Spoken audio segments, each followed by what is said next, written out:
산 사람과 죽은 사람의 땅이라 불리는 고대 이집트의 수도 룩소르에는 아주 오래전부터 기묘한 전설이 내려오고 있습니다.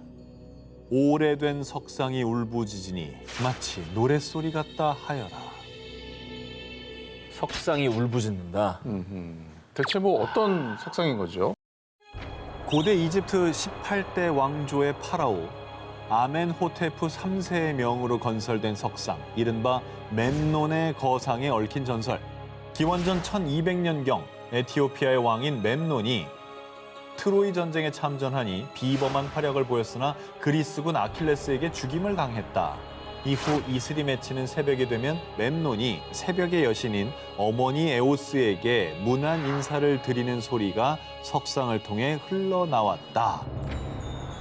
멤논의 거상, 이 석상에서 노래가 들린다. 수천 년 전부터 전해져 온 전설을 두고 누군가는 신탁이라 여겼고 누군가는 행운이 깃드는 소리라고 믿었고요. 실제로 고대의 수많은 사람을 포함해 로마 황제 역시 석상의 노래를 듣기 위해 멤논의 거상을 찾았다고 합니다. 야, 로마 황제까지 왔으면 꽤 오래 내려온 아니 진짜 크지 않아요? 기원전 1200년에 대단한 거지. 저런 걸 어떻게 만들었을까? 그러니까. 아쉽게도 199년 로마 황제의 명으로 석상을 보수한 뒤부터는 더 이상 그 소리를 들을 수 없게 됐지만요. 그 기묘한 전설을 마주하고자 지금도 수많은 이들이 이곳을 찾고 있는데요.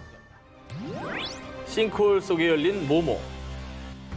2022년 5월 중국 광시 좌ang족 자치구 러예현 동굴 탐험가들이 해당 지역에서 아주 거대한 싱크홀을 발견. 큰 화제가 됐습니다. 깊이는 무려 192m에 달하고요. 면적은 축구장 3개 면적과 맞먹는 어마어마한 크기였습니다. 190m면 한참 내려가는 거잖아. 엄청난 거죠. 엄청나죠. 세계적으로 거대한 싱크홀은 또 몇 개 있잖아요. 네. 문제는요, 싱크홀의 크기가 아니었습니다. 이 싱크홀이 아주 기묘하고 이상하고 놀랍고 신비로웠던 이유. 싱크홀 안에 울창한 원시림이 존재했습니다. 싱크홀 안에서 또 다른 지하 세계 원시림이 발견된 것입니다. 저거요? 네. 저 아래 봐요. 이 정도면 이거 뭐야? 울창하잖아요. 진짜 근데 울창하네. 햇빛이 진짜 넓으니까 햇빛 들어오는구나. 들어오지. 들어오네요. 와, 저 정도로 넓으면 그게 되는구나. 이거는 싱크홀이라고 봐야 되나? 너무 규모가 크니까 싱크홀이라는 말이 약간 안 어울리는 것 같아요. 위에서 안 찍으면 모르지 뭐. 아바타 같은 데 나오는 거. 네. 그렇지. 네. 싱크홀 속의 지하 세계는 놀랍게도 울창한 원시림 그 자체였습니다. 높이는 약 40m에 이르는 고대 나무들도 있었고요. 어깨 높이까지 올라오는 신비로운 식물들도 가득했습니다. 전문가들에 따르면 해당 싱크홀은 대규모로 공간이 충분하고 빛이 스며들 수 있는 독특한 구조로 이루어졌다고 하는데요. 그래서 예외적으로 아주 울창한 자연 환경이 조성될 수 있었던 거라고 합니다. 그리고 원시림이 워낙에 잘 보존된 덕에 식물뿐 아니라 여러 동물들도 서식을 하고 있다고 합니다. 정말 저 안에 어떤 생명들이 있을지 조사를 해보고 싶네요, 진짜. 어떻게 보면 저 지하 세계는 지구의 옛날 모습과 되게 비슷할 수도 있겠네요. 그럴 수 있죠. 혼자만 발전하지 않은. 싱크홀 아래 숨겨졌던 원시림을 발견한 전문가들도 흥분! 새로운 생태계가 드러난 만큼 지질학적 그리고 과학적 연구 가치가 높다고 판단을 했고요. 그 미스테리한 지하 세계에 대해서 꾸준히 연구를 이어나갈 것이란 계획을 밝혔습니다. 절벽에 숨은 모모. 이번 특종은요, 사진부터 공개해드리겠습니다. 저 뭐야, 가운데? 저거는 인공구조물인데 완전히 누가 봐도. 자연이 만들어둔 절벽에 너무나도 이질적인 누군가의 손길이 닿은 듯한 인공적인 구조물. 동유럽과 서아시아의 경계에 있는 국가 아제르바이잔에 위치한 이 신비한 유적은 현저로 페리갈라, 일명 요정의 성으로 불리고 있는데요. 4세기에서 8세기 사이에 지어진 것으로 추정되는 이 페리갈라는 무려 300m 높이의 절벽의 위치, 그 존재 자체가 미스터리입니다. 야, 300m 위까지 저 돌을 다 짊어지고 올라가서 졌다가 건물을 졌단 말이에요? 아니죠. 땅에 지은 게 네. 올라간 거죠. 지층의 영향으로? 지층의 영향으로 막 부딪히고 융기하고 뭐 이러면서 저 정도 지각 운동이면은 몇억 년 전에 발생을 했을 텐데 이게 인류 문화사를 새로 쓰는 그런 발견 아닙니까? 그래서 놀라운 기사라는 거예요. 아니 그렇잖아. 저걸 누가 저기까지 올라가서 짓냐고. 그 땅이 없는데 말이 안 되지. 페리갈라는 워낙 외진 곳에 있는 데다가 원래 있었을 것으로 추정되는 계단마저 파손. 사람의 발길이 거의 닿지 않은 곳입니다. 그래서 이 페리갈라를 누가 만들었으며 대체 어떠한 곳인지 그 정체는 한동안 미궁에 빠져 있었는데요. 인간의 발길을 쉽사리 허용하지 않은 페리갈라.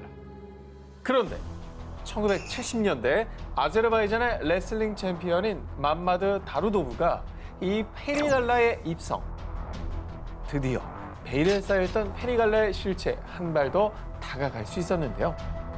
그의 주장에 따르면 페리갈라엔 총 5개의 방이 있었는데 2방은 안쪽에 있어서 볼 수 없었지만 3개의 방은 창문이 있었습니다. 실제로 페리갈라 주변에 석회암이 마모된 것으로 보아 이곳에 누군가 오랫동안 살았다는 것으로 추측할 수 있었습니다. 아니 저길 또 왜 살아? 난 참 정말 저기 올라가는 것도 힘들었겠지만 저길 또 들어가서 하는 건 더 힘들었을 거 아니에요. 뷰가 좋잖아요. 약간 유배지 아니에요? 유배지? 유배지를 누가 저리 화려하게 줘. 페리갈라에 대한 궁금증은 여전했지만 지형이 워낙 험한 탓에 이 종교적 건물일 것이다 혹은 감옥이다 하는 추측만 난무할 뿐 대대적인 조사도 이루어지지 않았는데요. 그렇게 미궁에 빠져있는 페리갈라. 그런데 말입니다. 현지에서는 이 페리갈라에 대한 한 가지 전설이 있다고 합니다. 과거 몽골의 징기스칸이 이 지역을 점령, 페리라는 이름의 소녀를 아내로 삼으려 했다는데요. 이에 페리는 칭기스칸의 손이 닿지 않는 높은 절벽 위에 성을 쌓고 칩거. 와. 하지만 몽골군이 절벽 아래에서 진을 치고 기다리자 페리는 스스로 성에서 뛰어내려 삶을 마감했다고 합니다. 얼마나 싫었으면 저기까지 올라가 있나. 그래서 페리의 이름을 따서 페리갈라다. 인간의 발길을 거부하는 요정의 성 페리갈라. 이 성이 지키고 있는 비밀은 대체 무엇일까? 태평양 한가운데 자리한 미크로네시아 연방의 섬 폼페이에 대해 들어본 적 있으십니까? 아니, 폼페이 미크로네시아도 모르겠고 폼페이도 모르겠는데. 거기 이제 약간 조그만 섬 아니에요? 조그만 섬들 모여있는. 그 중에 하나. 어허.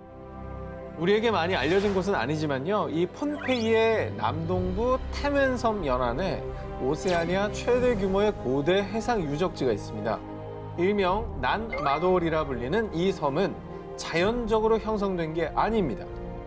고대의 산호초 위에 건설한 인공섬들인데요. 와. 17세기까지 폼페이를 지배했던 사우델레 우르 왕조가 건설한 것으로 추정, 석조 궁전, 사원, 영묘 등 당대 찬란했던 문화를 짐작케 하는 방대한 규모의 유적이 남아 있습니다. 저거를 바다 위에다 만들었다고? 어떻게? 대단하다 진짜. 이 난마돌은 존재 자체가 미스터리. 난마돌은 길쭉하고 거대한 현무암 기둥을 최대 15m 높이로 쌓아 올려 축조되었는데요. 그렇게 축조한 인공 섬의 수가 무려 92개. 와. 가장 큰 인공섬은 사방 100m에 달합니다. 아유. 이 어마어마한 규모의 난마돌을 건설하는 데 필요한 석조의 양은 자그마치 40만 톤. 대체 누가 이 엄청난 양의 돌들을 가져왔을까요? 어마어마한 노예들이 동원됐을 거예요. 바다에다 어떻게 저게 되지? 저희 바다가 잔잔한가요, 저희가? 잔잔한다 한들. 저 40만 톤의 돌을 어디서 가져왔나요? 어디서 가져올 거야 또. 그거 어디서 가져와? 자, 바로 그게 미스터리입니다. 난마돌은 방사성 탄소 연대 측정 결과 12세기 무렵부터 축조, 폼페이 섬의 화산 폭발로 형성된 이 현무암으로 축조했을 것으로 추측하는데요. 폼페이 섬에서 이 난마돌까지의 거리는 무려 그렇다면 대체 누가 어떻게 그 무겁고 방대한 양의 돌들을 운반했는지 그 미스터리는 여전히 풀리지 않고 있습니다. 저 어떻게 했죠? 무게도 무게인데 일단 이동 수단이 뭐냐는 거예요. 폼페이 원주민들 사이에서는 오래전부터 이 난마돌에 얽힌 기묘한 전설이 내려오는데요. 쌍둥이 마법사인 올리시흐파와 올로소파가 신비한 주문을 외우니 거대한 바위가 공중으로 부양하여 도시를 건설하였다. 전 여기 한 표입니다.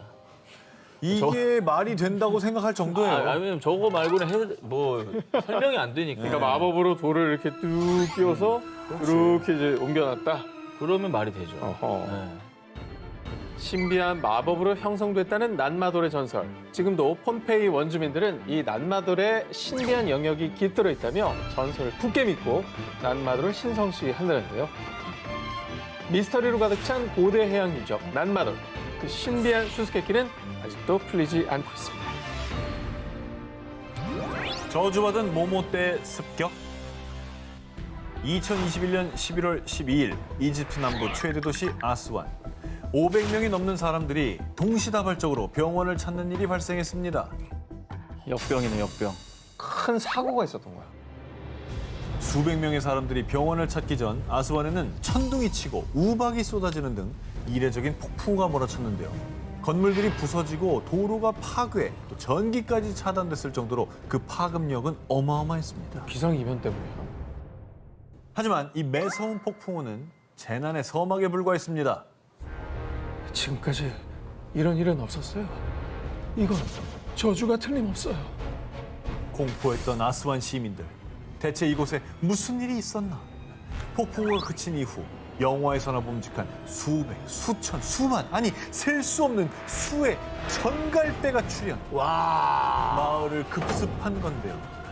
전갈에 쏘인 환자들은 극심한 고통과 함께 발열, 구토, 설사의 증상을 겪고 병원을 찾은 겁니다. 와 이거는 가끔 막 성경에 나오고 이런 거 그러니까, 아니에요? 그러니까 하늘에서 이게 막 사람이 할래도 안 되는 거죠. 저거는 불가능하죠. 그치? 너무 이상한데, 이거? 이 아스완 근처는 사막지대입니다. 그러니까 전갈이 생소한 건 아니었어요. 하지만 이렇게 하룻밤 사이에 이렇게 때로 움직이는 전갈은 이 동네 사람들이 봤을 때도 처음 있는 일이었다고 합니다. 전문가들은 전갈이 빗물에 실려서 마을로 흘러들어온 것이라고 설명하지만 주민들은요. 누군가 파라오를 분노하게 한 거예요. 이건 저주가 분명하다고요. 그러니까 여기는 영험한 기운이 있다니까. 나는 이집트는 좀 진짜 피라미드의 뭐 저주 이런 거 있잖아. 난 믿어요. 믿어요? 여기는 뭔가가 달라. 뭔가 좀 노여워하고 있는 거야. 실제로 폭풍우가 몰아치기 바로 하루 전 이집트의 고고학자들이 2400년 된 파라오 왕의 사원 유적을 발견. 신비한 비문이 새겨진 돌들에 대한 심층적인 연구를 시작한다고 밝혔는데요. 이에 전갈대의 저주가 파라오의 저주와 연관이 된 게 아닐까 추측한 건데요. 맞아. 화가 나신 거야. 파라오의 저주는 뭐 가장 유명한 저주 중에 하나죠. 이렇게 무덤을 도굴한 사람들이 다 죽음에 이르렀다는 등 뭐 그런 계통의 이제 저주가 아닐까라고 이제 사람들이 많이 두려워하고 있나 봐요. 갑작스런 폭풍우와 그 후 급습한 전갈대. 정말 안녕을 방해받은 파라오의 저주였을까요? 난 맞다고 봅니다. 난 맹신해. 수세기 동안 건재한 목탑의 비밀. 중국에서 현존하는 목탑 중 가장 높고 오래된 것으로 유명한 불공사 석가탑. 일명 응현 목탑은요. 높다. 높이가 67.31m입니다. 이런 높임에도 무려 966년 동안이나 단 한 번도 무너진 적이 없이 보존되고 있어 신비한 수수께끼로 통하는데요. 13세기 원나라 시절에 규모 6.5의 지진 발생했고요. 집 5,800채가 파괴되고 1,400여 명이 사망.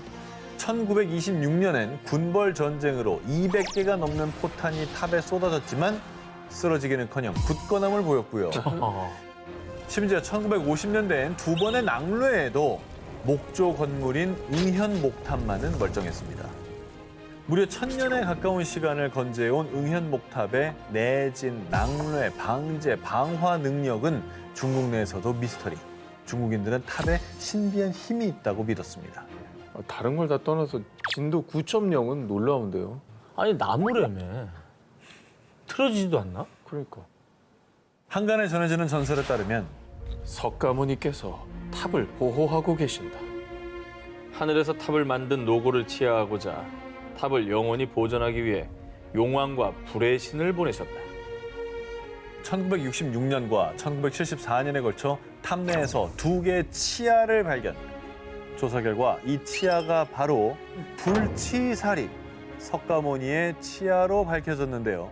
그래서 전설 속 불치사리의 성스러운 힘이 탑을 보호한다고 전해진 겁니다. 와.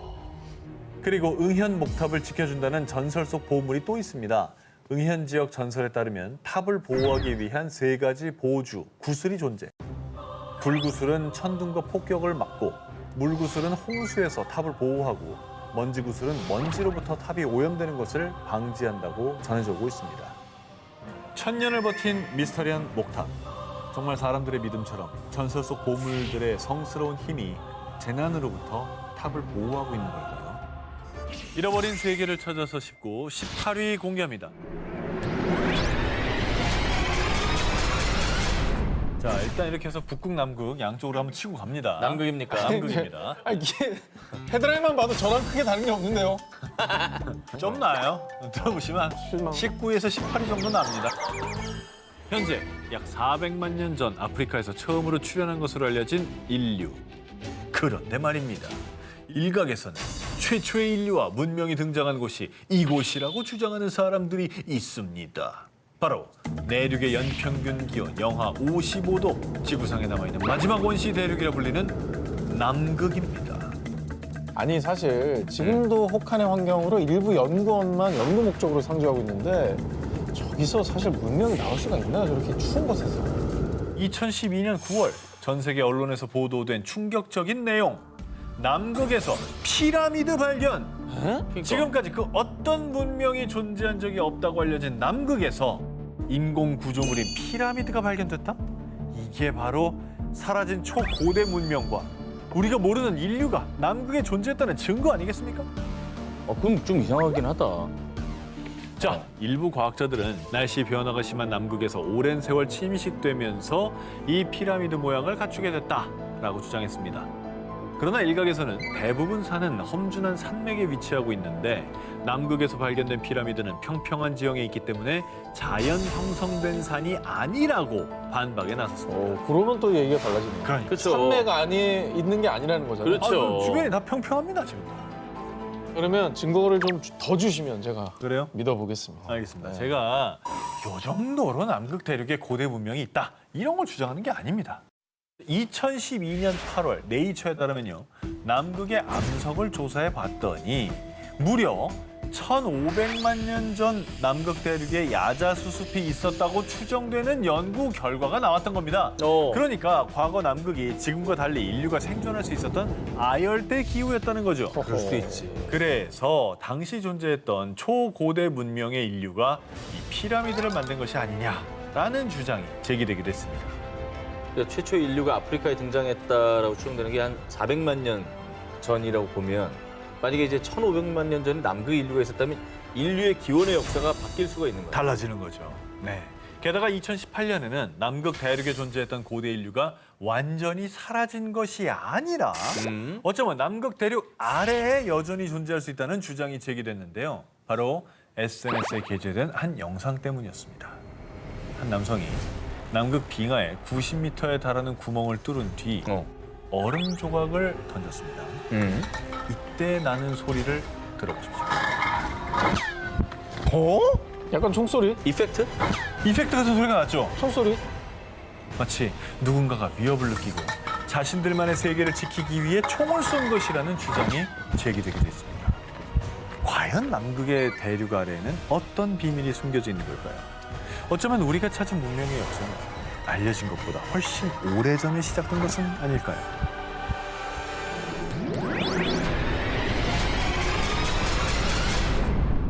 자, 두 기자님은 미제 파라다이스, 바닷속으로 사라진 전설의 대륙 하면은 제일 먼저 떠오르는 곳이 어디입니까? 아틀란티스. 아틀란티스. 아틀란티스. 당연히. 그리스의 철학자 플라톤의 저서를 보겠습니다. 헤라클레스의 기둥 저편에 아주 큰 아틀란티스라는 섬이 있다. 사방에 금과 은 등으로 부가 넘쳤고 과학이 고도로 발달한 대군 대국이다. 하지만 아틀란티스는 하루아침에 바닷속으로 침몰, 인류 역사 속에서 사라졌다고 합니다. 이게 이제 저서에도 나오니까 사실 뭐 구전으로만 내려오던 땅이 아니라 정말 분명히 기록된 게 있으니까 우리가 다 있었겠구나라고 생각은 많이 되는 건데 만약에 아틀란티스가 실존했다면 어허. 우리가 알고 있는 인류 최초의 4대 문명보다 훨씬 전에 그렇죠. 초고대 문명이 있었다는 겁니다. 그러니까 인류 역사가 바뀌는 거죠, 이렇게 되면. 수백 년 동안 사람들의 관심을 끌며 전 세계 수많은 고고학자, 역사가들이 아틀란티스를 찾아 대탐험, 대서양, 모로코의 사하라, 심지어 버뮤다 삼각지대까지 아틀란티스라고 주장하는 곳들이 너무나도 많았습니다.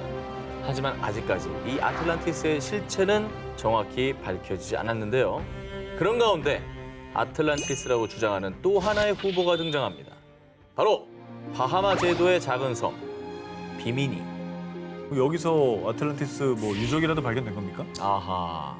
자, 먼저 비미니 섬이 아틀란티스라고 주장하는 첫 번째 근거를 소개해드립니다. 먼저 비미니 섬 인근 바닷속에서 도로가 발견됐습니다. 도로요? 일명 비미니 로드라고 불리는 이곳은 평균 길이가 2m고요. 높이가 약 0.5m, 무게가 1톤가량 되는 네모난 돌이 규칙적인 간격으로 약 630m 거리까지 배열되어 있었습니다. 이 구조물을 발견한 밸런타인 박사는 비미니 로드가 최소 6,000년에서 12,000년 전에 만들어진 인공도로라고 발표. 일각에서는 이 비미니 로드가 아틀란티스로 가는 통로라고 주장하고 있습니다. 저게 말이 됩니까? 저게 자연현상입니까? 저는 저 자연현상이라고 보기에는 좀 그러네요. 전 말이 안 돼요. 너무 균질하긴 하네요. 그렇죠. 아니, 예. 바닷속에 그것도 한 10,000년 전에 인공 도로가 있다. 사람이 만든 도로가 있다. 그렇죠. 이거는 진짜 우리가 몰랐던 문명이 있었을 수도 있다는 얘기 같아요. 근데 어찌됐건 간에 뭔가 더 증거가 나와야지만 이게 좀 확정이 될 것 같아요. 결정적인 게 있습니까? 그래서 그들이 주장하는 또 다른 근거를 제시하겠습니다. 20세기 초 미국의 유명한 예언가인 에드가 케이시. 그는 1929년 주식시장 붕괴와 대공황, 제2차 세계대전과 소련의 몰락까지 정확히 예언했습니다. 그런 그의 또 다른 예언. 1968년 바하마 해역에서 아틀란티스 대륙이 바다 위로 솟아오를 것이요. 아니 뭐 아직까지도 솟아오르진 않았는데 이 예언이 왜 중요한 증거라는 거죠? 비미니 섬이 위치한 곳이 바로 바하마 해역이라고 아까 말씀드렸죠. 예. 결정적으로 비미니 로드가 처음 발견된 시기가 바로 1968년이었습니다. 아니, 그러니까 떠오른다는 게 이게 물리로 뜬다는 게 아니라 그렇죠. 사람한테 발견된다 이런 말이군요. 그렇게도 그렇죠. 해석할 수 있죠. 어허. 아니 근데 그거는 뭐 신기하긴 한데 이거는 약간 저 예언가의 영역이지 이게 뭐 과학이 과학적인 아니잖아요. 근거는 아니잖아요. 뭔가 좀 더 필요한 것 같은데. 인정합니다. 그죠? 그래서 제가 또 하나의 가설을 준비했어요. 바로 아틀란티스가 현재 카리브해 쿠바 일대에 존재했다는 주장입니다. 쿠바. 쿠바 아틀란티스 설을 제기한 이는 영국의 유명 역사 작가인 앤드류 콜린스. 그는 전 세계 각지의 고대 문명 유적지, 신화와 플라톤의 기록을 연구해 추리했습니다. 쿠바가 아틀란티스였다는 첫 번째 근거. 아틀란티스는 리비아와 아시아를 합친 것보다 큰 거대한 대륙이다. 사람들은 플라톤의 대화편에 기록된 이 문장을 아틀란티스의 대륙 크기라고 생각했는데요. 하지만 콜린스는 그리스어의 보다 큰이라는 단어가 중간에라는 단어와 유사하다고 생각, 아틀란티스 대륙을 리비아와 아시아의 중간 위치인 카리브해 지역으로 추측했습니다. 참고로 이때는 아메리카 대륙을 발견하기 전이기 때문에 리비아와 아시아의 중간 위치를 카리브해로 추측한 것이죠. 근데 또 왜 하필 쿠바예요? 쿠바가 아틀란티스였다는 근거 두 번째입니다. 큰 산맥이 차가운 북풍으로부터 아틀란티스 대평원을 보호했다. 콜린스는 플라톤이 말한 산맥이 쿠바의 과니과니코 산맥이라고 주장을 했는데요. 실제로 매년 겨울이면 북쪽 할렌 전선이 쿠바 대륙으로 불어닥치는데 과니과니코 산맥이 북풍을 막아서 쿠바의 서쪽 평원 작물들을 보호한다고 합니다. 아니, 그렇게 치면 북풍 막는 산맥은 너무 많죠. 아니 산맥 너무 중에 많다. 바람을 안 막는 산맥이 없죠. 없지, 산맥 그래요. 무조건 근거 좀 부족해야지. 근거 부족하다. 예. 자, 이번엔 진짜 확실한 근거를 말씀드리겠습니다. 쿠바가 아틀란티스였다는 근거 세 번째. 콜린스가 주목한 멕시코 신화 뱀의 사람들. 뱀의 사람 동쪽에 아스틀란에서 7개의 동굴에 우두막을 짓고 콜린스는 신화에 언급된 아스틀란이 아틀란티스와 어원이 같으며 신화 속 동굴이 바로 쿠바 푼타델 에스테 1호 동굴이라고 주장했습니다. 이 동굴에 동심원이 연속적으로 고리를 이루며 그 옆으로 S자 모양의 꼬리가 나온 암각화가 있습니다. 네. 콜린스는 이것을 혜성으로 추측. 고대인들이 혜성을 하늘에서 내려오는 불의 뱀으로 여겼기 때문이죠.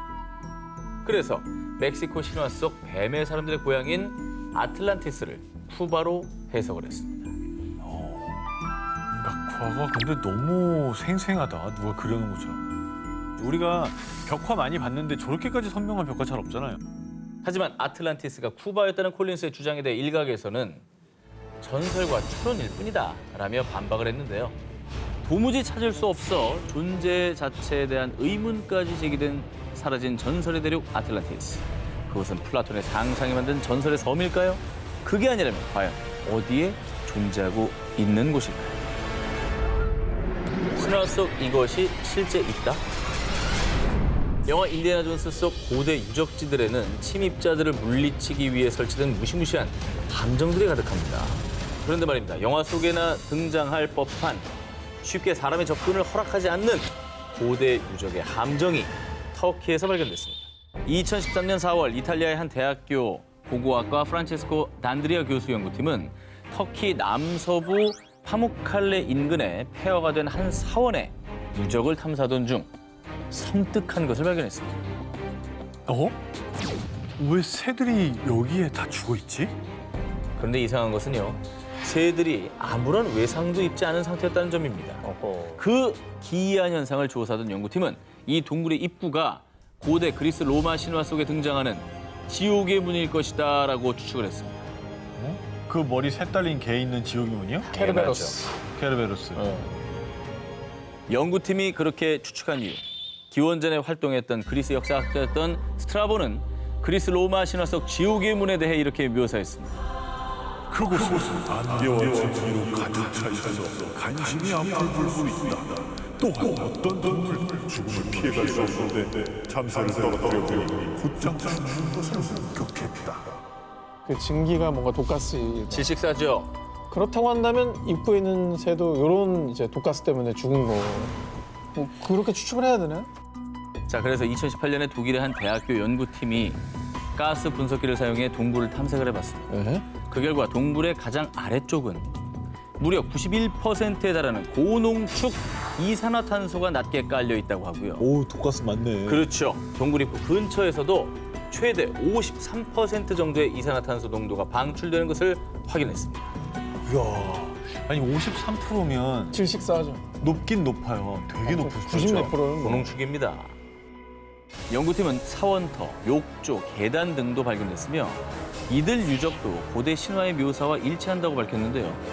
심지어 이 동굴 근처에서 지하 세계를 다스리는 신 하데스와 그의 아내 코레를 상징하는 문양이 새겨진 해리석 기둥을 발견. 이 동굴을 조사하던 프란체스코 교수는 과거 성직자들이 이 동굴에서 동물들을 죽이고 신을 모시는 제사를 지냈을 것으로 추측. 이 동굴은 하데스, 명왕성의 이름을 따 플루토니온이라고 불리고 있습니다. 그리스 로마 신화 속 지옥의 문. 과연 이 문을 지나면 어떤 세계가 기다리고 있을까요? 잃어버린 대륙을 찾아서. 자, 잃어버린 대륙은 영화의 소재로 자주 등장할 정도로 사람들의 호기심을 자극하는 소재죠. 그런데 영화 속 이야기인 줄만 알았던 잃어버린 대륙의 흔적이 이 모리셔스에서 발견됐다고 합니다. 2013년 모리셔스 섬에서 학술 연구 중이던 노르웨이 오슬로대 연구진은요. 해안에서 채취한 현무암 모래에서 존재할 수 없는 역사의 흔적을 발견하며 들뜬 반응을 보였습니다. 이것은 과거 아프리카 마다가스카르와 인도 대륙의 다리 역할을 했던 잃어버린 대륙의 흔적입니다. 뭘 발견했길래도 잃어버린 대륙의 흔적이라고까지 했지? 자, 연구진이 발견한 것은 바로 최대 19억 년 전에 형성된 광물 지르콘입니다. 아니 지르콘은 요새 네네. 히토류의 일종으로 사실 공업에 되게 중요한 재료로 쓰이거든요.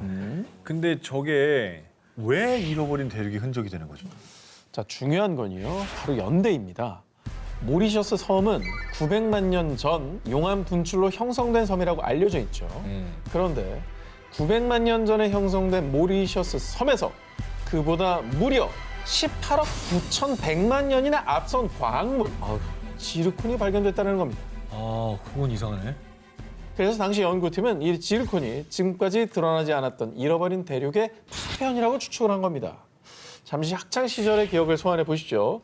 과거 2억 5천만 년 전 이 판게아라는 하나의 대륙에서 시간이 흐르면서 이게 분리되고 이동해 현재 7대륙이 되었다는 대륙 이동설과 판구조론을 배웠던 기억이 나시죠? 기억납니다. 자, 연구자들은 인도와 모리셔스가 분리될 때 기다랗게 늘어난 땅덩어리가 끊기면서 그 조각이 인도양 밑으로 가라앉았고 그 위에서 화산이 분출되며 형성된 섬이 모리셔스라고 주장. 일리 그래서 모리셔스 아래에 묻혀있는 잃어버린 대륙을 모리티아라고 명명한 겁니다. 그러니까 뭐 이렇게 얘기하면 대륙 이동설이 어느 정도 좀 신빙성이 있는 거죠. 그렇습니다. 잃어버린 대륙의 실마리를 하나씩 찾다 보면 언젠가 우리 지구에 대한 비밀도 풀 수 있지 않을까요? 모래 속 잃어버린 도시 발견. 6세기경 페르시아에서 전해지는 이야기를 담은 설화 아라비안 나이트. 이번에 저와 함께 떠날 곳은요. 아라비안 나이트에서 풍요의 도시로 등장하는 오만의 전설 속 고대 도시, 바로 우바르입니다. 전설에 따르면요, 우바르는 당시 극만큼 가치가 컸던 약재이자 향료인 유향의 교역으로 화려하게 번성하면서 일명 환상의 도시로 불렸습니다. 그러나 사치와 타락에 젖은 주민들의 모습에 노여워한 신이 한순간에 도시를 모래 속에 묻어버렸고 이후에 사라진 사막의 아틀란티스라고 전해졌습니다. 감쪽같이 사라진 도시의 이야기에 사람들은 정말 우바르가 그저 전설 속 이야기인 줄로만 알았습니다. 만 1992년 우바르가 실제로 존재했었다는 소식이 전해진 겁니다. 이거 뭐 전설 속의 얘기가 아니라 도시가 실제했다는 거잖아요? 이게 대체 뭐지? 1992년 레드셋 위성의 원격 감지 레이더가 포착한 무언가. 이것이 모래 속에 파묻혀 있던 우바르의 발견이었습니다. 사막 한가운데 저게 나온 거네. 저 길이 예. 그리고 해당 자료를 분석한 결과 오만 남부 살랄라 지역에서 북쪽으로 약 170km 떨어진 사막에서 우바르로 추정되는 유적이 발견됐는데요. 이후 계속된 조사 끝에 우바르와 예멘 동부를 잇는 일명 인센스 로드 유향길과요. 유향을 나르던 아랍 상인들이 이정표로 사용한 것으로 추정되는 30여 개의 석합이 발견됐다고 전했습니다. 뭐 실크로드 같이 뭐 그런 게 있었네. 향로드네, 향로드. 유향으로 번성했던 게 맞긴 한가 봐요. 예. 근데 이게 갑자기 하루아침 모래에 이렇게 파묻혔다는 게 가능한가요, 이게? 조사 결과 우바르가 들어섰던 곳의 지하에서 거대한 석회암 동굴이 발견됐고요. 1세기 무렵 폭우가 쏟아지자 결국 석회암 동굴이 무너지면서 한순간에 도시가 땅 밑으로 꺼져버렸던 겁니다. 석회가 물에 약하니까 주저앉은 거네요. 저 당시에 만약에 저런 일이 있다라면 저걸 과학적으로 설명하지 못했을 테니까 그냥 신이 덮었다라고. 혹시 옛날에 그런 걸 과학적으로 어떻게 설명했겠어요? 과학적으로 모르니까 신이 분노한 줄 알겠어. 하루아침에 그렇게 도시가 얘기할 수 있을 주저앉아 것 버립니다. 네. 전설로만 전해졌던 고대 도시 우바르. 과연 싱크홀에 묻히기 전 우바르는 어떤 모습이었을까? 트로이 전쟁의 산물 이것 발견. 트로이 전쟁을 그린 호메로스의 서사시 일리아드를 각색, 배우 브래드 피트가 아킬레스 역을 맡아 사상 최대의 대격전을 벌였던 영화 트로이 기억하시죠? 이거 너무 재밌었어. 너무 리얼하게 잘 그렸어. 뭐 영어로도 많이 알려지고 그리스 신화로도 많이 알려졌잖아요. 그렇죠. 네. 예. 그러니까 난공불락의 이 트로이 성을 열기 위해서 오디세우스가 거대한 목마를 만들어서 함락을 시켰다. 그렇죠. 이게 트로이의 목마인데 그렇죠. 이게 실화 아닙니까? 고대 그리스 영웅 서사시에 등장하는 트로이 전쟁은 1870년 독일 고고학자 하인리히 슐리만이 트로이의 흔적을 발견하며 트로이 전쟁 역시 신화가 아닌 역사였다는 주장에 힘을 실었는데요. 그런데 트로이 전쟁이 실제했다는 결정적 증거가 또 하나 발견됐다고 합니다. 전설처럼 전해졌던 트로이 전쟁의 산물, 고대 도시 테네아. 그런데 문헌으로만 전해지던 전설의 도시 테네아의 흔적이 실제로 발견된 겁니다. 트로이라는 곳은 유적들이 발굴되면서 실존 지역으로 확인됐잖아요. 근데 여기에서 또 하나의 증거가 더 나왔다는 거잖아요. 2018년 그리스 문화부에 따르면 672제곱미터 면적의 유적지를 발견. 테네아 형식으로 추정되는 문과 대리석, 거주 공간과 도로를 비롯해서요. 무덤에서는 보석, 장신구, 200개의 도금된 노잣돈 등 와, 도시의 부유함을 상징하는 유물들이 출토됐습니다. 번성했네. 과거에 저 정도라면 뭐 엄청나게 번성한 거죠. 근데 저게 테네아라는 증거가 있습니까? 저 도시가? 좋은 질문입니다. 뭐 테네아가 새겨져 있든가. 그간 고대 그리스인들이 사용하던 무늬가 새겨져 있는 도자기 형식과는 다른 심플한 디자인의 도자기가 함께 발견됐고요. 그리고 2명의 태아가 담긴 항아리까지 출토. 어호. 고고학자들에 따르면 이는 인근에 위치한 고대 미케네, 코린트 등 그리스인들의 매장 방식과는 다른 독자적인 형식이며 테네아만의 문화라고 주장했고요. 그리고 발굴 책임자 엘레니 코르카에 따르면 테네아는 신화를 역사로 만들 뿐 아니라 그레코로만 시대의 환상적인 문화의 성취입니다. 라며 트로이 전쟁이 단순 신화가 아니라 실제 존재했음을 시사했습니다. 역사가 된 신화 속 트로이 전쟁. 어쩌면 많은 전설 속 이야기는 신화를 가장한 인류의 역사일지도 모릅니다. 현재 지구상의 대륙이 몇 개죠? 5대양 6개주 아닙니까? 5대양 6대제 남극까지 7대륙입니다. 자, 그런데 1995년 미국의 지구물리학자 브루스 앤딕트는요. 현재 8번째 대륙이 바닷속에 있습니다. 또 아틀란티스 얘기하는 거 아니에요? 아니야, 아틀란티스 아닙니다, 이거. 아니면 그죠? 아까 저기 오 기자가 처음에 얘기한 북극 밑에 대륙 얘기하는 거 아니에요? 자, 그는 7개 대륙에 이어 8번째 대륙, 일명 질랜디아가 존재한다고 주장. 아, 질랜디아. 그리고 그가 8번째 대륙으로 지목한 곳은 뉴질랜드와 뉴칼레도니아가 있는 오세아니아 지역인데요. 사실 뉴질랜드, 뉴칼레도니아를 비롯한 인근 섬들은 단순한 섬이 아니라 대륙의 일부라는 거였습니다. 자, 그리고 12년 뒤 루엔딕 교수의 주장에 힘을 싣는 또 다른 연구 결과가 발표됐는데요. 2017년 뉴질랜드의 지질학 과학연구소 역시 질랜디아가 단순한 해저 지각이 아니라 약 490만 제곱킬로미터, 한반도의 약 22배에 해당하는 8번째 대륙이라고 주장합니다. 어휴, 대박이다. 아, 걔네들이 이렇게 떠 있는 게 섬인 거구나. 일부들이 나와 있고 밑에 다 가라앉아 있다. 그럴 수 있겠네. 자, 해당 연구팀은요, 질랜디아 대륙으로 추정되는 해저에서 약 8,000점 이상의 화석 표본을 채취했는데요. 그리고 그 결과 육상신물의 화분과 포자가 발견됐다는 겁니다. 아, 떠 있었네, 그럼. 진짜 그렇게 볼 수 있다 이거죠? 언더더 씨가 저기네, 사실 상상 속에. 언더더 씨 있는 저기네. 지난해 9월 질랜디아 대륙으로 추정되는 곳이죠. 뉴질랜드 북섬 타라니키 해안에서 발견된 펭귄 화석을 분석한 결과가 공개됐는데요. 펭귄 화석? 이 펭귄 화석은 지금껏 알려지지 않은 약 300만 년 전 고대 펭귄의 화석으로 추정. 해당 연구팀에 따르면요, 이 고대 펭귄들은 현대 펭귄들의 조상격으로 과거 오랜 기간 질랜디아에서 서식하다가 지각 변동으로 대륙이 가라앉자 남반구 곳곳으로 흩어진 거라고 합니다. 야, 그럼 질랜디아라는 대륙이 있었다는 실제로 얘기네. 육지에 있었다. 그러니까 지금은 바다 밑에 가라앉아 있지만 그 당시엔 그렇지 않았다라는 상당히 좀 근거가 있네요. 그러니까 바다에서 펭귄 죽으면 뜨죠? 아니, 그러니까. 또 뼈가 되면 또 가라앉죠. 가라앉지. 그럼 걔가 가라앉아서 된 거 아니에요? 예? 땅이 올라온 게 아니고 아니 근데 기본적으로 땅 안에서 발견된 화석이다. 땅 아니요?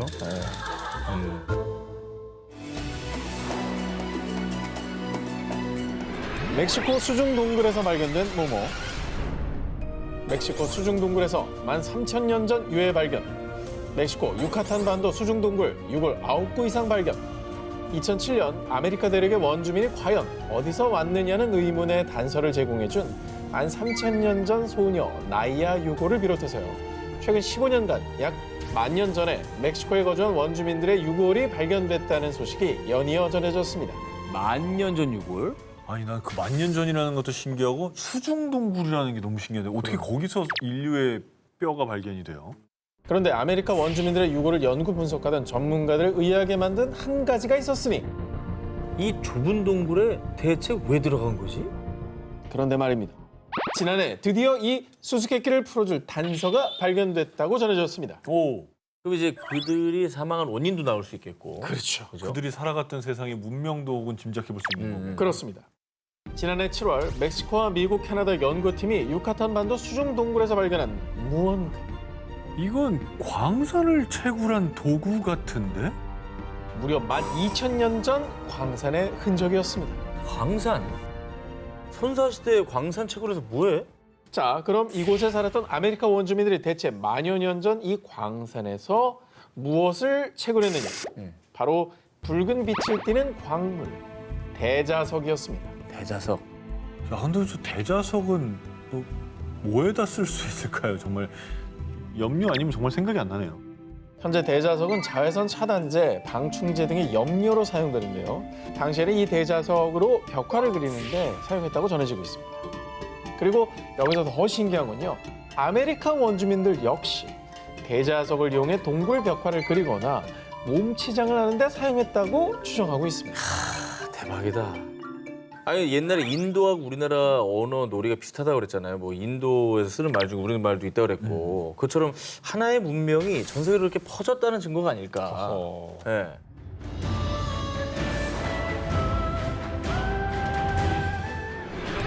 연못 아래 잠든 2000년의 비밀. 중국 저장성의 작은 마을 롱유. 이 마을에는 바닥 없는 연못이 있다라는 전설이 전해지고 있었다고 하는데요. 거대한 수수께끼를 품은 2000년 전 연못의 비밀을 지금부터 소개해드립니다. 1992년 이 마을의 주민들은 바닥 없는 연못의 실체가 몹시 궁금했던지 연못 탐험을 시작했습니다. 17일에 걸쳐 연못의 물을 다 빼낸 마을 주민들은 무언가를 발견하고 경악을 금치 못했습니다. 혹시 그 지하 세계로 내려가는 터널을 발견했나요? 오, 여기다 돌을 던져봤더니 총소리가 났나요? 아니면 거기서 3m짜리 아니 거인이 생명을 나왔나요? 탄 거인이 나온 거 아니에요? 연못 아래에서 발견된 것은 거대한 수중 동굴이었습니다. 진짜? 높이 20에서 40m, 1000에서 3000 제곱미터 규모로 총 24개가 발견이 되며 진짜 크다. 놀라움을 자아냈습니다. 자, 2000년 전 만들어진 것으로 추측이 됩니다. 그런데 더 놀라운 것은 이 동굴들은 자연적으로 형성된 동굴이 아닌 사람이 오로지 끈을 이용해서 만들어낸 인공 동굴이라는 점입니다. 이야. 그리고 이 룽유 동굴 안에는 정교한 조각뿐 아니라 교량과 계단, 기둥까지 발견됐지만 신기하게도 이 모든 작업에 불을 사용한 흔적이 전혀 없었습니다. 아니 근데 저 정도면 진짜 누가 만들어 놓고 그거를 일부러 물 안에다가 묻었다라고 말하는 게 더 믿길 정도예요. 아니, 그러기에는 부피가 너무 커요. 근데 규모가 너무 크잖아. 한 개도 거의 아니고 도시인데? 24개 동굴을 그냥 끌로 이렇게 이걸로 만들었다는 게. 아니, 요즘 기술로 저걸 저렇게 파내려가도 되게 어려운 일일 것 같은데요? 이곳을 조사한 고고학자들은 동굴에 햇빛이 드는 시간 동안에만 작업했을 거라고 추측. 하지만 왜 굳이 전기도 장비도 없던 당시의 기술력으로 힘들게 수중의 대규모의 동굴을 만든 것인지, 그리고 어떻게 이렇게 오랜 세월 잘 보존될 수 있었는지 무수한 의문만 생기게 됩니다. 롱유 동굴은 왕가의 무덤이었을 겁니다. 아닙니다. 채석장이나 저장고였을 겁니다. 자, 하지만 왕실의 무덤이라면 있을 법한 유물들이나 매장 흔적이 발견되지 않았으며 그리고 돌이나 얼음을 채석했다면 어떻게 수중까지 돌과 얼음을 운반할 수가 있었겠냐는 것이죠. 그 어떤 역사서에도 기록이 남아있지 않아서 미스터리로 남아있습니다. 아, 이거 정말 신기하다. 정말 저게 만약에 물속에 있고 저 안에서 저걸 조각해냈다면 거기서 나온 돌을 어떻게 가지고 올라오냐고. 아니 그리고 어떻게 저 물 안에서 저걸 그것도 너무 어려워. 잠수 뭐 스쿠버 장비가 있는 것도 아니고. 1분이나 잠수하면 다행인데. 만약에 안 되고. 국가적인 어떤 권력이 주도해서 저걸 만들었다면 기록이 거의 있어요. 진시황릉 수준의 공사인데 그러면 기록이 기록이 있겠죠. 아하, 기회가 나와 있구나. 유네스코 세계문화유산이자 세계 7대 불가사의로 불리는 캄보디아 앙코르와트. 12세기에 건립된 이후 크메르 제국, 앙코르 문명의 번영을 상징했지만 그 옛날 도대체 어떤 기술력으로 이 앙코르와트를 세웠는지, 크메르인들은 어디에서 살았으며 또 어떻게 살았는지, 그들이 살았던 도시의 흔적은 지금까지도 밝혀야 할 숙제입니다. 진짜 신비한 곳이야 저는. 그 규모와 수준 정말 대단하잖아요. 자, 그런데 2012년 호주 고고학 연구팀은 여의도 면적의 655배에 해당하는 총 1900제곱킬로미터의 면적을 레이저 스캐닝을 통해 조사한 결과 약 1000년 전 중세 도시를 발견했고요. 이 도시들은 679제곱킬로미터에 해당하는 캄보디아의 수도 프놈펜의 규모에 필적할 것으로 추정. 어허. 그리고 학계에서는 동남아시아 역사를 뒤집을 새로운 발견이라며 들뜬 반응을 보였습니다. 그 이유. 이 전설로 존재했던 크메르 제국의 잃어버린 도시를 찾았습니다. 고고학자들에 따르면 이 도시가 바로 역사에 기록되어 있지 않지만 고대 비문으로 전해지던 전설의 도시. 서기 8세기에서 9세기 사이에 세워졌다고 알려진 곳. 앙코르 이전보다 앞서 세워진 크메르 제국의 최초의 수도.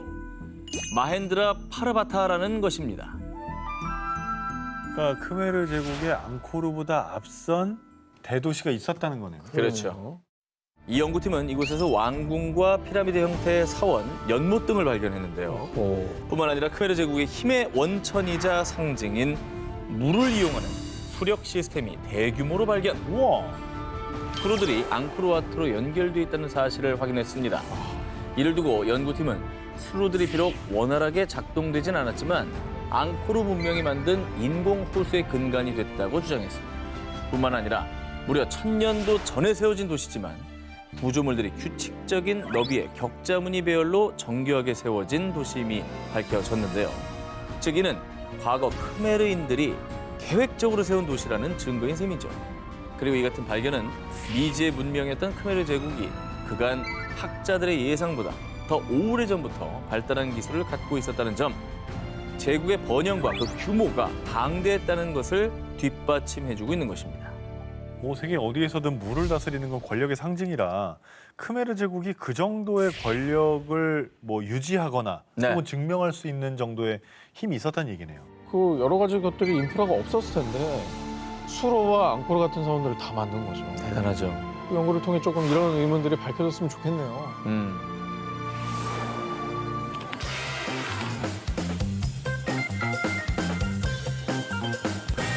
잃어버린 세계를 찾아서 싶고 저 한 기자의 1위 후보 공개합니다.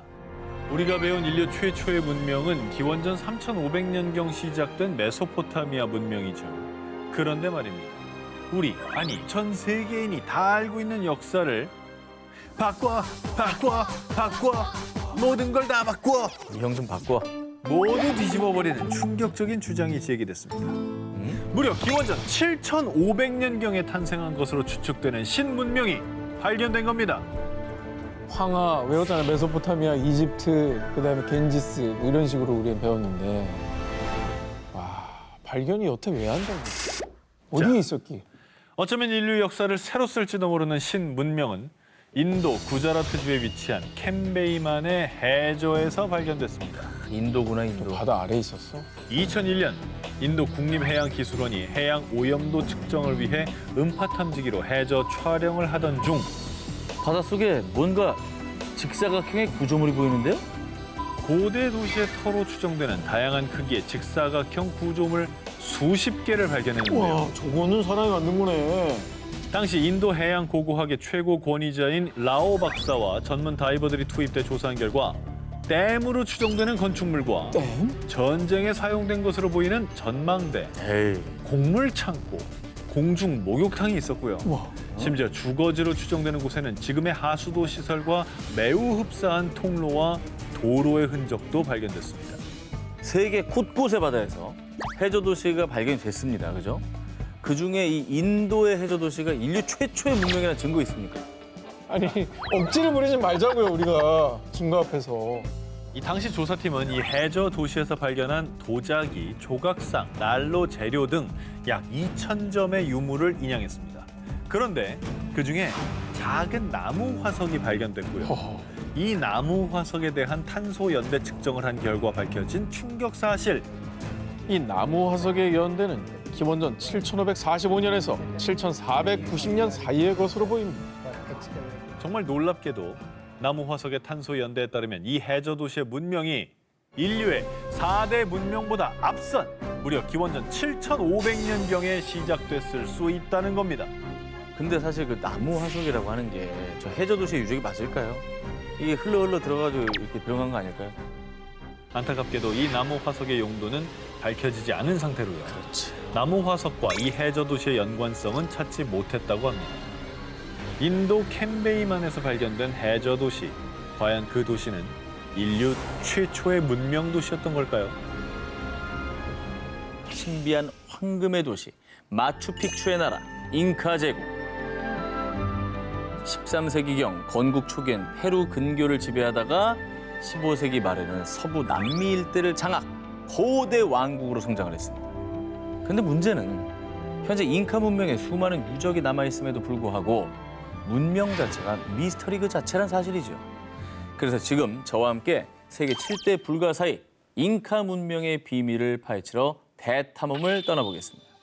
전설로만 전해지던 잉카 제국이 본격적으로 그 실체를 드러낸 것은 1911년 미국의 고고학자인 하이럼 빙언에 의해서 페루에서 고대 도시인 마추픽추가 발견된 것이었습니다.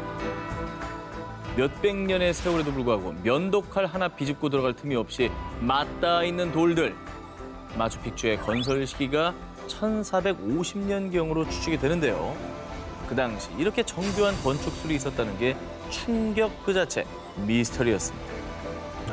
그냥 어떻게 저 위로 저걸 가져가냐고. 그리고 평지에다가 저걸 다 쌓아서 뭘 지었다고 해도 놀라운 거긴 해요. 근데 저 2,400m 뭐 정말 높은 산이잖아요. 말이 안 되죠. 오죽하면 외계인 소리 나오겠습니까? 의문은 이뿐이 아닙니다. 여러분은 과거 잉카인들이 어떻게 농사를 지었을 거라 생각하시나요? 농사도 뭔가 최첨단인가요? 여기도 뭐 최첨단 뭐 농기계 이런 게 나오나요? 잉카인들이 농기구로 사용한 것은 철이나 청동기가 아닌 바로 돌! 그들은 돌을 이용해서 농사를 지었다고 합니다.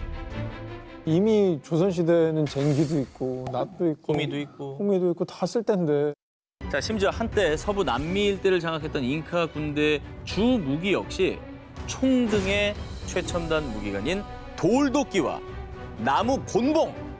임진왜란 때 조총 들고 외구가 쳐들어왔는데 맞습니다.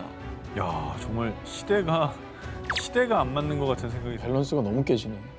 결국 석기를 바탕으로 고도화된 잉카 제국은 16세기 철기로 무장한 스페인 군대에 의해 멸망하고 말았습니다. 다른 문명보다 훨씬 뒤늦은 석기 문화와 훨씬 앞서 나간 초고도 과학기술을 동시에 지녔던 잉카 문명. 과연 어느 쪽이 진짜 그들의 모습이었을까요?